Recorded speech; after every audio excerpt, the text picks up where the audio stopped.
pur hasard. Cette nouvelle planète étonnante a été classée dans la catégorie des super-terres. Elle contient de l'eau et tourne autour de son étoile hôte à la bonne distance dans la zone habitable. Les scientifiques et les fans de l'espace se grattent la tête en se demandant s'il s'agit d'un endroit où les humains peuvent vivre pendant très longtemps. Dans cette vidéo, je vous dirai tout sur cette exoplanète et son étoile et répondrai à quelques questions assez intrigantes. Cette nouvelle exoplanète est-elle propice à la vie? Peut-on vraiment y vivre plus longtemps? Même des milliers d'années? Le temps passe-t-il plus lentement sur elle parce qu'elle est plus grande et probablement plus dense que la Terre et qu'elle voyage aussi assez vite autour de son étoile? Restez à l'écoute pour obtenir toutes les réponses et être émerveillés. Il y a quelques jours, des astronomes exploraient l'univers à la recherche de nouvelles étoiles et d'exoplanètes habitables à l'aide du Transiting Exoplanet Survey Satellite, TESS, de la NASA. Par hasard, ils vérifiaient les données concernant une exoplanète extrêmement chaude en orbite autour d'une étoile de type M6, ou naine rouge appelée LP890-9. Parce qu'ils ont reçu de nouvelles données de l'observatoire austral Speculos, indiquant qu'une deuxième exoplanète est également proche, quand ils ont soudain découvert qu'il y avait en effet une autre exoplanète plutôt étonnante en orbite autour de la même étoile, et qu'il ne s'agissait pas simplement d'une exoplanète trop chaude ou trop froide ou gazeuse, qui est simplement située dans la zone habitable, mais d'une super-Terre. Une planète rocheuse, avec beaucoup d'eau, et recevant juste la bonne quantité de rayonnement de son étoile pour la rendre habitable. Permettez-moi maintenant de vous dire quelque chose d'important sur l'étoile qui abrite cette super-Terre. Près de 80% de toutes les étoiles de notre galaxie, la Voie lactée, sont des naines rouges. Elles sont généralement plusieurs fois plus petites que les étoiles géantes rouges comme notre Soleil, moins lumineuses et beaucoup plus froides. Alors, qu'est-ce qui est si différent, ou plutôt unique, à propos de LP890-9, qui en fait un excellent candidat comme hôte d'exoplanète qui pourrait entretenir la vie? Elle est très similaire à TRAPPIST-1, la célèbre étoile naine rouge entourée de 7 exoplanètes. Son activité est faible, ce qui donne à une éventuelle vie extraterrestre sur les planètes en orbite de meilleures chances d'émerger et d'évoluer. Je me permets de rappeler ici que les scientifiques sont pratiquement sûrs qu'au moins 2 des exoplanètes de TRAPPIST-1 sont habitables. Voici la clé. La super-Terre en orbite autour de LP890-9 se trouve dans la 9e zone habitable la plus favorable découverte à ce jour. Juste derrière TRAPPIST-1e, qui est très semblable à la Terre et se trouve dans une position parfaite autour de son étoile. Ok, regardons de plus près cette super-Terre LP890-9c. Elle est située à environ 105 années-lumière de la Terre, dans la constellation d'Eridanus, et tourne autour de son étoile tous les 2 jours et demi, ce qui est assez rapide si l'on considère que la Terre met 365 jours pour faire de même. Elle est rocheuse, et on dit que la moitié de la planète est composée d'eau, et je ne veux pas dire qu'elle est recouverte d'eau. Je veux dire que la moitié de la planète entière est composée d'eau. Et comme vous le savez déjà, partout où il y a de l'eau et des niveaux modérés de rayonnement stellaire, il y a de la vie, et juste peut-être de superbes plages de sable. Et des formes de vie extraterrestres aquatiques, et peut-être des civilisations avancées.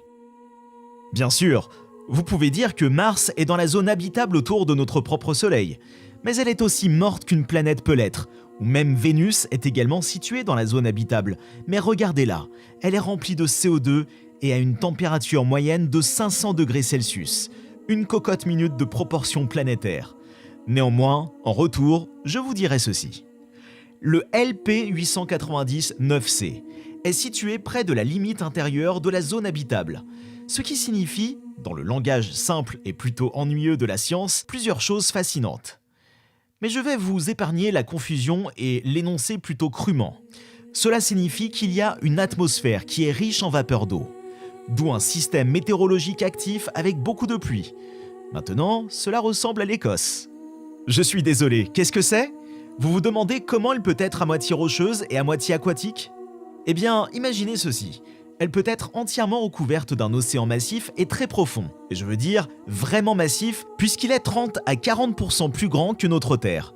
Ou elle peut être comme la Lune de Jupiter, Europe, mais sans la glace, qui a d'énormes poches d'eau dans sa croûte rocheuse. Ou quelque chose d'encore plus cool. Elle pourrait être recouverte d'un océan massif parsemé de milliers et même de millions de petites îles. J'aime bien la dernière phrase. Des millions d'îles. Qui ne voudrait pas posséder une île verte et luxuriante? J'espère qu'elle n'a pas de vagues hautes comme des montagnes. Comme je l'ai mentionné précédemment, LP 890-9C effectue une orbite autour de son étoile tous les 8,5 jours. Donc, techniquement parlant, une année sur cette planète est aussi longue que cela, 8,5 jours terrestres. Ce qui signifie que votre anniversaire sera célébré tous les lundis. Cela fait beaucoup de fêtes d'anniversaire. Peut-être devrions-nous l'appeler la planète des fêtes, puisque nous aurions des fêtes d'anniversaire folles 24 heures sur 24, 7 jours sur 7, ou au moins quelques-unes par semaine. Bien sûr, cela signifie également que les saisons peuvent être compliquées. Il fait chaud le lundi, il fait beau et doux le mardi, il pleut beaucoup le mercredi, il fait froid le vendredi, et ainsi de suite, de sorte qu'il peut être difficile de s'habiller pour n'importe quelle occasion.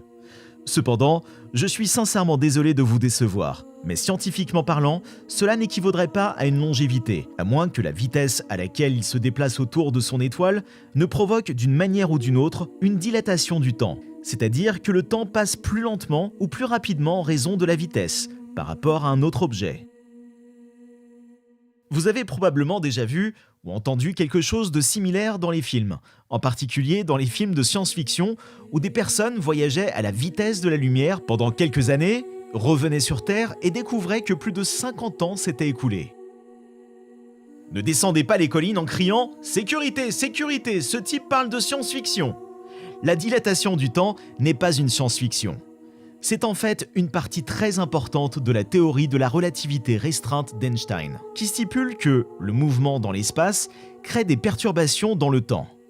En réalité, plus vous vous déplacez rapidement dans les 3 dimensions qui définissent l'espace physique dans lequel nous existons, plus vous vous déplacez lentement dans la 4e dimension, le temps, du moins par rapport à un autre objet. Qu'est-ce que cela signifie ? Cela signifie qu'il s'avère que la vitesse de transit d'orbite de LP 890-9C est suffisamment rapide pour provoquer des dilatations temporelles par rapport à la Terre. Alors le fait d'y passer quelques années terrestres puis de revenir sur Terre vous laissera sous le choc de découvrir que davantage d'années se sont écoulées sur Terre et que les personnes qui avaient votre âge lorsque vous êtes arrivés sur la super Terre sont plus âgées que vous. Cela ressemble à un voyage dans le temps, vers le futur avec un biais simple. Je dois ajouter ici que LP 890-9C est également plus grand, et donc probablement plus dense que la Terre, ce qui, combiné à sa vitesse orbitale élevée, peut contribuer à augmenter les dilatations temporelles. Que puis-je dire ? Tout est relatif. Néanmoins, vous devez savoir que la seule chose certaine qui peut amener un être humain à vivre plus longtemps sur LP 890-9C sans devoir à retourner sur Terre, c'est une gravité un peu moindre, un mode de vie sain, de l'air et de l'eau propre, et pas de pollution. Enfin, une île privée et moins de stress ne ferait pas de mal non plus. J'en ai assez de la relativité, des dilatations temporelles et des trucs de longévité. Je change donc de sujet. Le LP 890-9C peut-il supporter la vie humaine ? Nous ne le savons tout simplement pas encore, mais tout porte à croire qu'il abrite des formes de vie extraterrestres qui pourraient y avoir évolué pendant des millions d'années. Je suppose que nous devrons attendre que les scientifiques approfondissent leurs recherches avec l'aide du télescope James Webb. Cette nouvelle super-Terre est une découverte magnifique et même majestueuse.